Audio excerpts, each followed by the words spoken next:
Hi, everybody. Welcome to Halftime Live on Brew Sports. It is a Friday edition of the program, but more importantly, it is Cinco de Mayo. How are you, Tanner? Is it Cinco de Mayo? Did you is not that today? know? Today is. Today is Cinco de Mayo? Yesterday was May 4th, I guess, and so I guess the next logical day is May 5th. You know, I always get the 2 days mixed up between May the 4th and Cinco de Mayo. I don't know how I get them mixed up, but I came prepared today. And now people are saying it's Return to the 5th, though. People are still trying to make Return of the 5th? Yeah, Star Wars Revenge of the 5th. People are trying to make it a 2 day. Cinco de Mayo.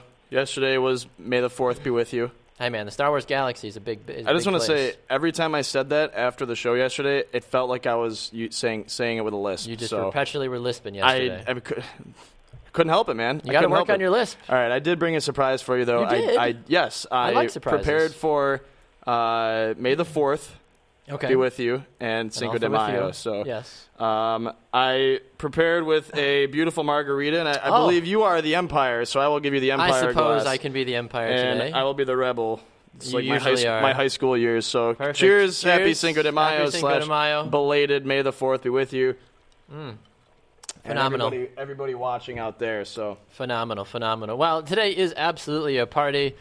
People are already commenting. I feel like our commenters today should only comment in Espanol. I mean, Adam says, Buenos tardes, amigos. Buenos tardes, Adam. Buenos tardes. Trevor also says, Yo tengo un gato en mis pantalones. You should probably figure out why there's a cat in your pants, Trevor. I'm sorry to hear that, but I'm sure there's somebody that can help you with that. But we are, of course, talking about Cinco de Mayo. But one thing that we are going to talk about, actually, in just a moment, a good friend of ours is going to be swinging by. The Kentucky Derby takes place tomorrow. Did you? I honestly, until a couple of days ago, I always know it comes up, but I always forget when exactly it is. But it's taking place tomorrow. I had that thought cross my mind yesterday or the day before, where this is one of those events where everybody cares about it. Right. But nobody really knows when it is, and they don't care about it until the weekend that it comes up. So, I have always loved the Kentucky Derby. I've always put my $2 bets down or whatever ever since I was a kid. And it's not like the U.S. Open or the Masters, where the Masters is every April, and every time it comes around, I'll hit February, I'll start seeing the commercials, and I'm like, oh man, the Masters is right around the corner. And then it's bam. No, they don't start showing Kentucky Derby commercials 4 months in advance. So, but it is a fun event and a historic one at that. So it is. It absolutely is. Well, we've actually got a good friend from the local Milwaukee area. His name is George Malet. For those that know him, he is one of the evening anchors on today's TMJ4 here in Milwaukee. He does join us now here on Halftime. George, a very good day to you, sir. How are you today? I'm doing well, and here's the thing. Here's the way to remember the Kentucky Derby. It is always the first Saturday in May. Good to know. I was going to say, I feel like it has to be somewhat of a relatable or singular kind of some a day. Continuity, so for sure. That makes a lot of sense then. First Saturday in May. So, obviously the date changes, as does the first Saturday in May. So, of course, I'm obsessed. So I start looking at 2-year-old colts in the fall before the following year, and then I watch all of the Derby prep races, the Florida Derby, the Arkansas Derby, the Santa Anita Derby, as we build toward the Kentucky Derby, and you start to kind of size up the competition and pick a favorite. I'm a lousy handicapper, but my heart does me good. Very often I'll pick a horse that I like for some sentimental reason or pedigree reason, and they'll do well in the Derby. So my secret weapon, dumb luck. George, what gets you most excited about the Triple Crown? I mean, there's horse races all throughout the entire year, but the Triple Crown is what really gets the country excited for horse racing as a whole. I know for me, watching American Pharoah in 2015 complete the Triple Crown, that was pretty exciting. It hasn't happened since the 70s. And back then it was a little more common, I think. So will we ever see another Triple Crown winner? And what is it about the Triple Crown that gets you most excited?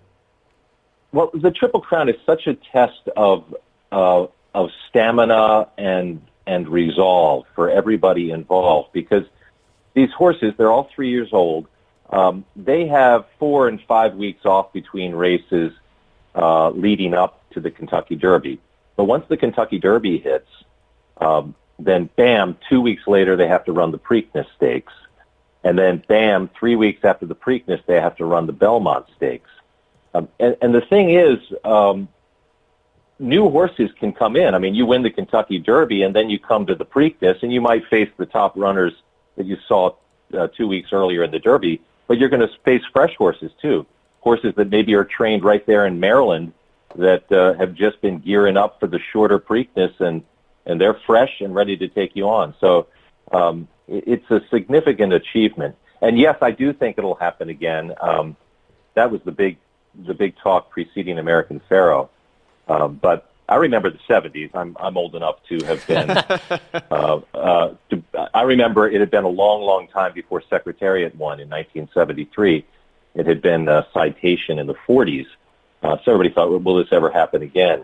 And not only did he win, he set track records in the Derby, the Preakness, and the Belmont, which he won by 31 lengths.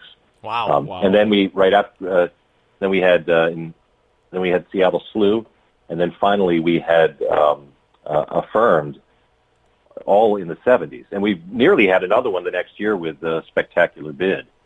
That's true. So it was a nice sort of the golden era, but of course that was sort of the waning time when horse racing was still. That's my dog. That's my dog. He's excited about the Derby. He is. He's fired up. Yeah, he is nuts.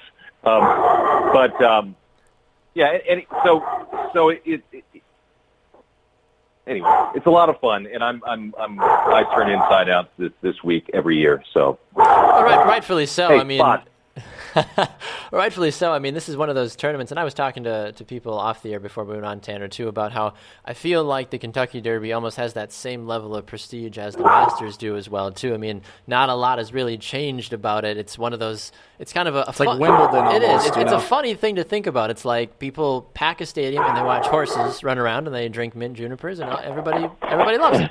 Everybody has a great time, and like a lot of people don't actually understand what is really going on, but it's just an event. It's something that you can say, "Hey, I went to the Kentucky Derby." It's almost more like a bragging right nowadays than it actually is like a lot of people clearing their schedules. Fun. I've been to the Derby twice, and I was covering a horse named Fleet Alex when I was a reporter in Philadelphia, and so I went to all 3 Triple Crown races with him and field anchored our morning show from out at all the racetracks. But it is a place to be seen.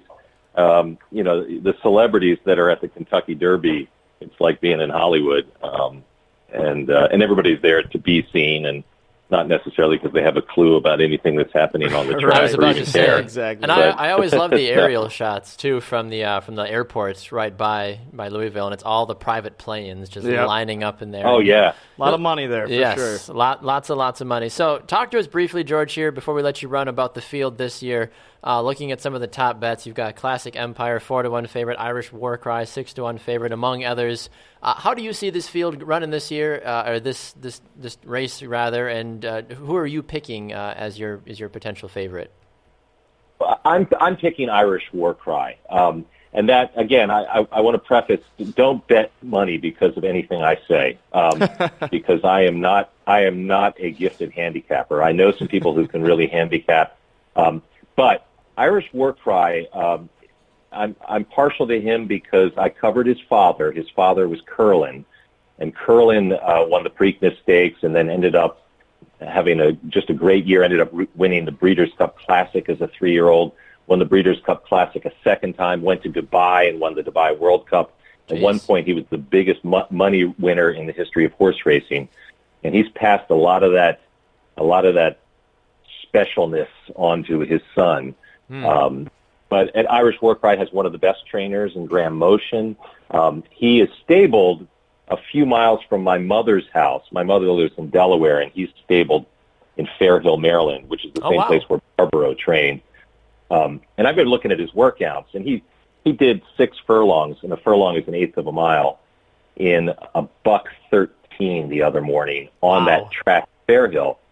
And I've ridden on that track, and it's deep. It's not a fast track, and for him to just routinely knock out 6 furlongs in 1:13 seconds just tells me that he is, and he's peaking right at the right time too. His Wood Memorial was really impressive. Now he flopped in the Fountain of Youth Stakes down at Gulfstream, which makes you question, well, how does he travel? But he's been at Churchill now for the better part of a week, and by all accounts, he's looking really good in the mornings there. I just think, and I love Graham Motion. Graham Motion is a clean trainer, unlike some of the very famous trainers that you see and hear about. Nobody talks about it, but some of these guys they're just bad dudes in terms of I ride horses, so I don't like to see horses drugged. And some of these guys are bad that way. Graham Motion, he's all about feeding his horses right, tweaking their grain, adding the right amount of molasses, working them hard in the morning. He takes them out on the trails there in Fairhill, Maryland. They're not always on the track. He keeps their brains in the game. Sometimes his horses don't even need a lead pony to take them to the gate because they're horses that are comfortable being horses. They're well trained. They know more than just how to run 35 miles an hour and turn left. Which is ultimately which is important. Yes, absolutely. Well, yes, it is. But yeah, you mentioned Classic Empire. He's a son of Pioneer of the Nile, as was the Triple Crown winner American Pharaoh. And he was really impressive in the Arkansas Derby. So he's obviously one you want to think. But here's a horse I want to tell you about. His name is Thunder Snow. Thunder Snow. And Thunder Snow. He's I don't know. A few days ago, he was at like 25-1 or something. But they're shipping him in from Dubai. Oh, wow. Now, very few of these horses that have made this trip before for the Godolphin stable have been impressive. But this horse, he's been a beast on two continents. He's the only horse in the field that's run 1.25 miles at this point.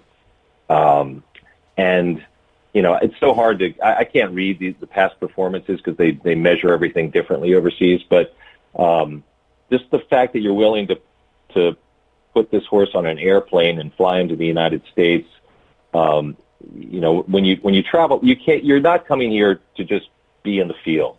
They're bringing this horse here because they think he's got a chance to win. So if you're one of these guys that bets a lot of exotics and stuff, I would certainly encourage you to include Thunder Snow in your bets. When you're bringing in horses from other countries, you said Thunder Snow's coming in from Dubai. Is jet lag a factor in some of these? Is that why his odds are down to 20-1 right now? Well, the reason is because the other horses that have made that same journey have not even made it into the money in the Derby. But I think you really have to look at horses on an individual basis, and this horse is extremely talented. And travel affects different horses differently. I mentioned Curlin, Irish Warcry's father. They put him on airplanes all the time, and they flew him all over the world. And what he did was he got off the plane and won every place they took him. So it's not it's like all of us. I mean, travel affects some of us differently than others. Some of us get really good at it. So, dang, well, that's absolutely right, though. I mean, that's the great thing about something like horse racing now, too, is that it is at a different level than what I think some people are used to, and it's very exciting and it's entertaining in its own specific way as well, too. So I'm certainly excited. I'm going to be paying attention for sure. Such a competitive sport at that, too. So absolutely. And it's so pure. We get irritated sometimes when we talk about the big salaries that our sports heroes earn. But these horses are just, I can't tell you how many Kentucky Derby winners I've been able to just feed peppermints to, and they're just happy to hang out with you. So they're just no egos, just pure, unadulterated talent. Adam on Facebook has one quick question. He says, "Do you buy 2 seats for the horse for first class?" They have got specially equipped, big jets, and they fly bunches of them together. Stable with wings. Some of the horses. Now, I know Graham Motion is just trailering his horse he's stabled in Maryland. They just made the drive to Kentucky. But there are horses. A lot of the California horses will come in on a jet, and they'll probably all come on the same jet. And they've got stalls on them and grain and hay, and the horses are happy as they can be. So Very a lot more room than we have in first class. Yeah, So. yeah. No kidding. Adam says hopefully not first with class. United or Delta. Yes, exactly. Well, George, we got to let you run, but we appreciate you taking the moment to swing by and give us a great insight into the world of the Kentucky Derby and horse racing as a whole too. I'm sure you'll be watching the Derby as you mentioned tomorrow too, but we'd love to have you back sometime next week to give us your official recap and everything that takes place, if you don't mind. I'd be happy to do it. Awesome, George. We appreciate it. We'll talk to you soon, sir. Thank you very much. All right, see y'all. All right, there goes George Mallet here on Halftime. Great to hear from him. Some good insight about the Kentucky Derby. It's so interesting to me, like it is with all the other sports that are like those niche sports. Like you hear the golf people, the tennis people, the horse racing people, Ping pong. the ping pong people, like Bowling. Like those people Darts. that are like the diehards are just absolutely in love with it. Like it's incredible, and you could hear, you could see it, you could hear George smiling, talking about all this. Like absolutely. he is beside himself excited. Well, it's a good thing. We did pull our horse racing Stein out as well too, for those Rightfully watching. so. We have to, if we're going to honor the Kentucky Derby, we got to make sure, and horse racing as a whole, we got to make sure we've got our noble steed Stein here on the Very table cool. this morning. Very cool. I do agree though with Adam. Hopefully they don't fly United or Delta. It would be a rather a shame, honestly. Well, they charge extra for bags, so I just. Do you think they just can't? I mean, because what about the saddlebags though? If you're a horse, does that count as a carry-on if you've got the saddlebags on you? I never really thought about. You always pay attention to the race, but you never think about how the horses get there, and travel has to be a factor for some of these. Because I never thought of that. Horses flying in from Dubai. I mean, that's dedication. I never thought about jet lag being an issue. Yeah, it is absolutely. That is true. So very cool. A couple other quick check-in on the comments. Tom says he's just going to bet on every single horse to win, so he thinks he likes his odds to win. Adam also says that Irish war cry for the win, and he also says, "Hell yeah, George!" giving them the Irish flag. So he also says, "Eso es mierda de caballo." Is Tanner's mark warm yet? Nope. There's still some ice floating around in there. I got 4 ice cubes in here, so we drank on the morning show today. Did you really? Jamie brought Coronas, and we drank. And long day for you. It got loose. You don't have any shows this afternoon, do you? Thank God I don't. All I've had today has been I've had a cup of yogurt, and I've had a couple of pretzels. And a Corona and a margarita. That's all that's powering me on. But George also jumping in the comments fast, too, after just being on with us. So a very special thanks to you, George, for swinging by. George Mallet. For those in the Milwaukee area, you can catch him on today's TMJ4. George says, the best 2 minutes in sports is just hours away. Isn't that hilarious, though? He makes a good point. It is. For something that has so much buildup and so much history, I mean, the Masters goes on for 4 days, 4 whole days. The Kentucky Derby is 2 minutes long, and it's just billions of dollars. Hyped.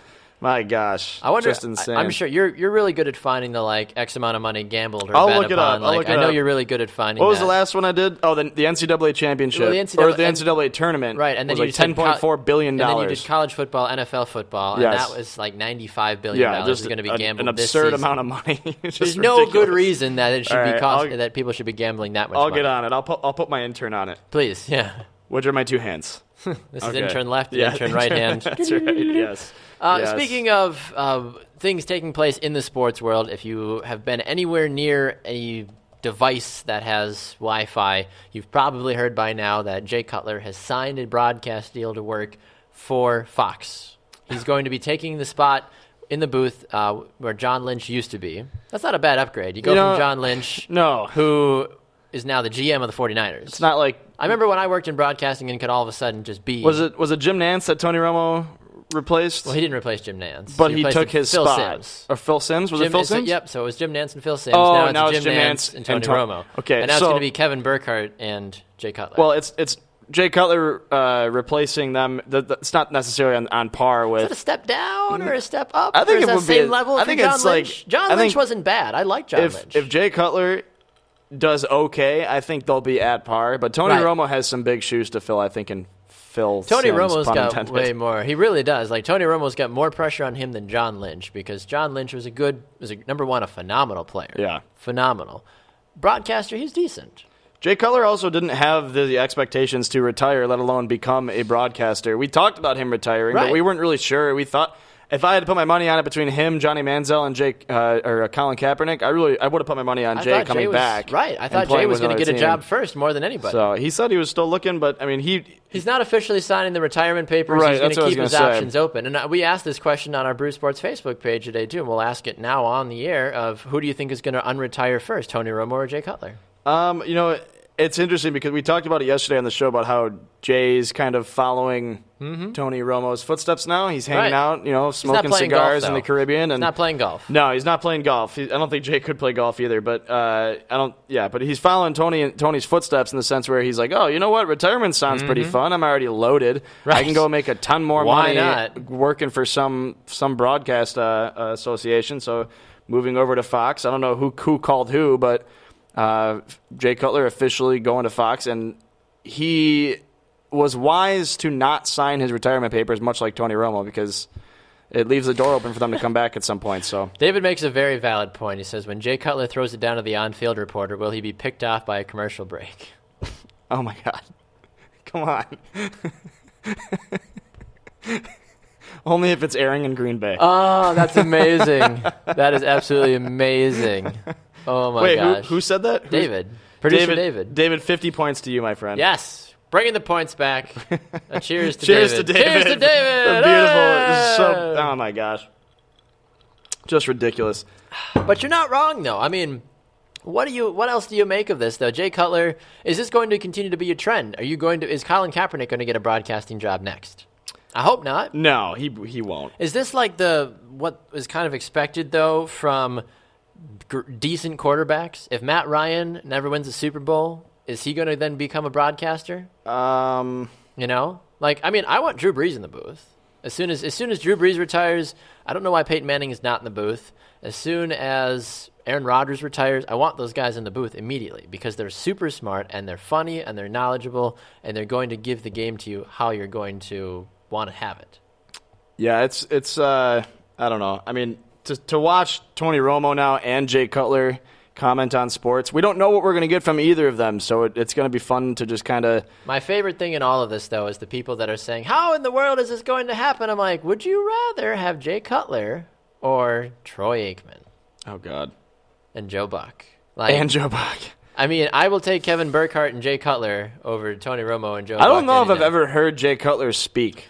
I honestly don't know if I ever have either. So...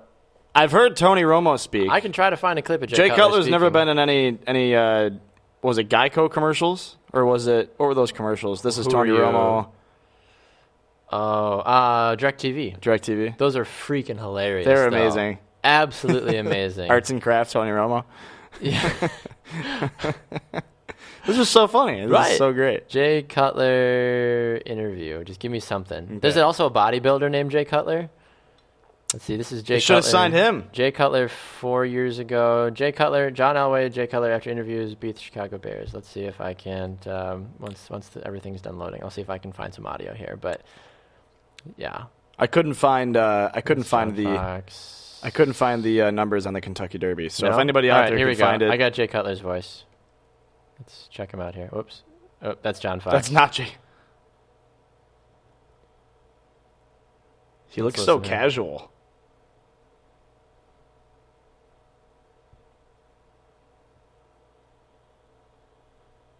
Not what I expected.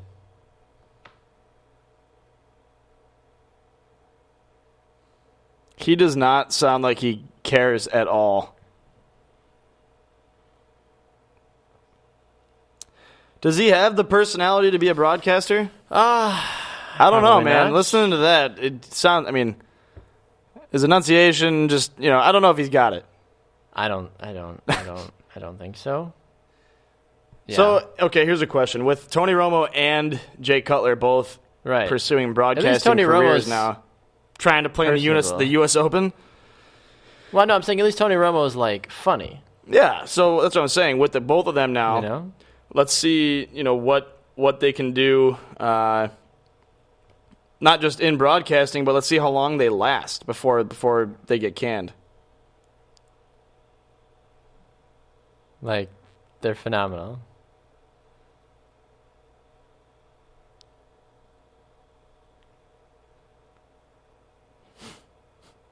His voice is a lot higher than I thought it was going to be, though. Like, hi. Yes. Hi, I'm Hey, Tony you could be Romo. playing it, though. I don't know. Hi, That's Tony funny. Romo. I love it. Good for Tony. Yeah. Peyton Manning. Go win the U.S. Open, man. You Make do history. You do you, Tony. Be the only athlete to play in 3 professional sports. Yeah. Patrick says every time he hears Cutler speak, he just hears it come out of, I'm a loser, I'm a loser, I'm a loser. Patrick must be a Packers fan. Probably. Man, you guys really hate on the Bears and Jay Cutler. I don't hate on them. They bring it on themselves. That's true. I mean, like, you look for any reason to make fun of, like, the Jets or the Dolphins, so that way you don't look like the worst team in the division. Yeah. You know? Yeah. But, It's like, true. you don't hate them. You just look for a reason. To, Yeah. like, oh, the Jets are idiots again. Let's make fun of the Jets. Like, well, obviously, like, anytime the Packers, the Lions, and the Bears, they do it to themselves. Yes. You know, like the Vikings, they do it to Ted themselves. Thompson. Right. Everybody does something. I don't know if there's a team that's infallible that you can be like, The Patriots. but I mean, no. Aside from the but cheating. But like that's what I'm saying. Like, you can always Yeah. come back to that. That's true. That's like the one thing. Patrick, the one thing. Patrick wants to know. He says, Tanner, do you want me to start ragging on the Bills or Cutler? Neither, really. But to be honest, anybody that makes fun of the Bills, I don't really care because we make fun of ourselves. So, and it's nothing we hadn't already heard before. Hey, guess what? We lost 4 straight Super Bowls in the 90s. Wide right. Hey, we haven't made the playoffs in 17 years. Music City Miracle. Who's your quarterback, though? Yes, okay, I've heard it all. I've heard it all. Believe me. Yeah. Yeah. I mean, for the Packers, it's where's your defense? Why don't you guys pick up a free agent? That's it.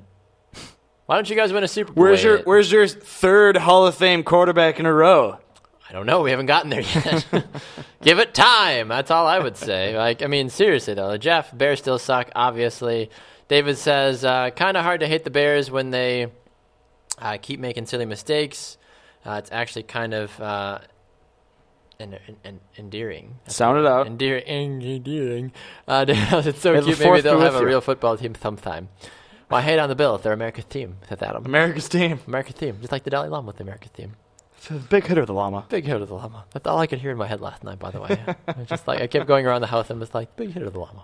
That when you die, you will have eternal consciousness. So I got that going for me, which is nice. That's right. That's very good.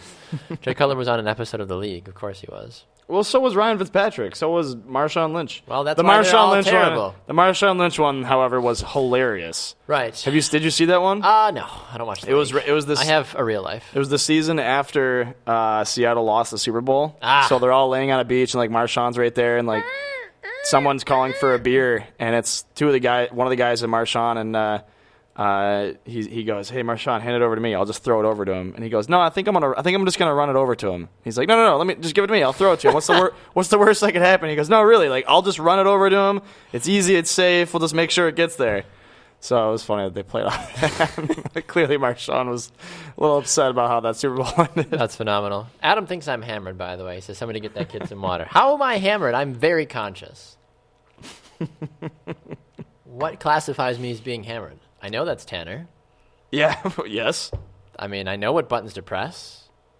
Like, look, I'm going to change the lower thirds. Boom. BruceSportsNet.com. Find all our great insight there. Go to our host tab. Go to our programming schedule. Check out every show. It's Look at also that. available on Spreaker.com and on iTunes and Crazy. Facebook and YouTube. Crazy. Get at me. Do we have anything else we want to hit on before? Lonzo motherfucking Ball. That's who we need to talk Yes. about. Yes. So sick of this Oh my God. BS and Oh his my God. stupid freaking shoes. mother flipping balls in this mother flipping sports world. Flipping balls, flipping. Why do there have to be so many balls in the sports world? There's too many balls. Some balls have Too many dimples, balls. Some balls are long. Some balls are rectangular. Some balls are deflated. There's some people just like their balls a little stiff. Aaron Rodgers said that. By the way. Yes, he likes his ball stiff. Yeah. That's probably why he wins Super Bowls. Or I remember Super Bowl. watching the Tom Brady press conference after the whole deflated football thing came out, Yes. and he goes, some people like their balls deflated, some people like them stiff, some people like them. I'm sitting there and I'm like, Tom, stop, please, it's too easy. It's too easy now. My God. Giselle's at home texting him, being like, "Shut up, Tom! Shut up! Know when to say enough, son." Good God, Robert Kraft is like, "Whatever, I'll get out of it. Yeah. I'll pay Goodell off. It's fine." Unbelievable. Speaking of football, you and I had talked about playing Madden. Is that going to be a thing? Are we going to do that today? I know we didn't even talk about LeVar Ball or Lonzo Ball. Do we need to talk about it? It's just frustrating. $495 for a freaking pair of shoes. Who gives a crap? And LeVar came out and said that if you can't afford... This is how ignorant LeVar Ball is. He said if you can't afford the big baller brand shoes, then you ain't no big baller. Guess what? I'm a big baller. Can't afford no big baller shoes. $500. Plus shipping and handling. For a pair... We don't even know what we're getting out of these shoes. No, they're probably going to tear It's in not a 3 trusted seconds. brand. I would rather buy a shoe from a wholesale Chinese dealer. And wear those in a professional NBA game. Yes, as opposed to wearing a big baller brand shoe. Unbelievable. Right. Adam says the Ball family came out with a shoe worth $495. What the are they thinking? We need like your dolphin swearing noise from SpongeBob. What the are they thinking? Seriously though. Hey LeVar. I don't understand. Is their mom Which okay? LeVar would say, my son's the GOAT. And that's illegal.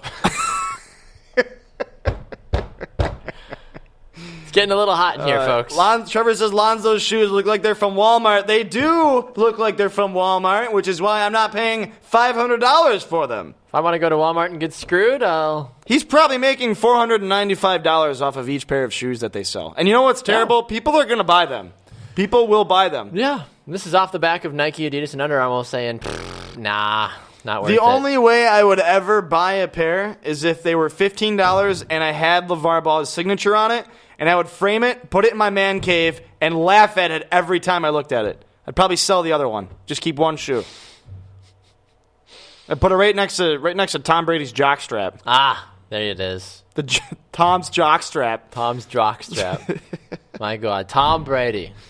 He's the god. David says, I would rather wear Crocs than LeVar's shoes. Crocs, the wiffle balls of shoes. Yes, and they probably have better traction on a basketball court than LeVar Ball's shoes. Also, is this LeVar Ball's shoes? Yes. And is Lonzo just marketing them? See, this is ridiculous because Lonzo doesn't have a choice. No.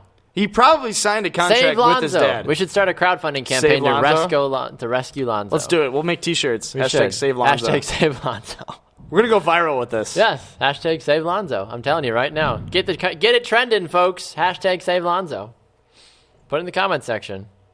I'm all about it. I'm going to do it right now from Bruce Sports. Hashtag Save Lonzo. Lonzo. Oh, my gosh. Pin in the comment. Everybody go and like hashtag Save Lonzo. Right meow. Unbelievable. Do it. Let's see those hashtag Save Lonzos. Let them pour out. Let them pour out. Save Lonzo. Oh, my gosh. Save Lonzo. Hashtag Save Lonzo. You've heard it here first. We need to run like a Navy SEALs operation to go and save him. Poor guy. We need to hire a cult deprogrammer. A cult? That's what it says. We need to hire a cult deprogrammer. I don't even know what that means. Hey, Tom's on board. Hashtag Save Lonzo. All right. Appreciate it, Tom. LeVar himself. Thanks, Adam. Thank you. You're not wrong there. But, I mean, we want to save hashtag Save Lonzo. That's what we really care about. People are already doing this. Oh, my gosh. People already have. Right. Only one person has done the hashtag Save Lonzo. All right, I have to play something really quick. What are you playing? Dave also says, since we all hate LeVar so much, are we feeding him into what he wants by talking about his stupidity? If we want him to go away, let's just not bring this stuff up. Patrick, you're not wrong. Patrick posted something, and it's titled, "Those balls are perfect. Tom Brady songified." I don't know. What does that even mean? I don't know, but I've never heard it. I want to play a little segment, a little bit of it. Let's see here. How did you guys on that sideline not know what was going on the field with respect to the balls, and that there was obviously an issue with the balls? I don't think anybody knew there was an issue with the balls. To me, those balls are perfect. I can only speak for myself. I don't Tom Brady. want anyone touching the balls. Touching the balls. To me, those balls are perfect. Some guys like them round, and some guys like them thin. Some guys like old balls, new balls. They're all different, so you gotta feel them, and you gotta squeeze them. To me, those balls are all perfect. All right, then. Well, this has been Music Time with Tom Brady. That was amazing. That was. I'm Thank glad you, everybody's... Patrick, for providing some beautiful content today. My God. Wow. Everybody's getting on board. David, Trevor, Josh, Pat, everybody. Luis. Hashtag Save Lonzo. Oh, man. Phenomenal. Tom Brady, everybody. Tom Brady, everyone. Tom All freaking right. Brady. All right. How are we going off the rails today? Are we doing anything of relevance for people today? Should we play a match? We wouldn't play it. We would simulate a game of Madden between the Bills and the Packers from 2008. We could. Do you want to do that? We have the technology. Let's do it. All right. Why not? We got time. We got full margaritas.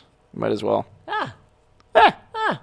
yeah, why not? All right, that's fun. All right. All right. Let's do it. Okay. All right, well, we'll be back in a little bit then, folks. Ready for halftime Off the Rails Part 2. Take a 5-minute break. We'll be right back. Oh, yeah. We'll be back. Hang tight. Madden, Packers, Bills, 2008. Back with more on halftime right after this.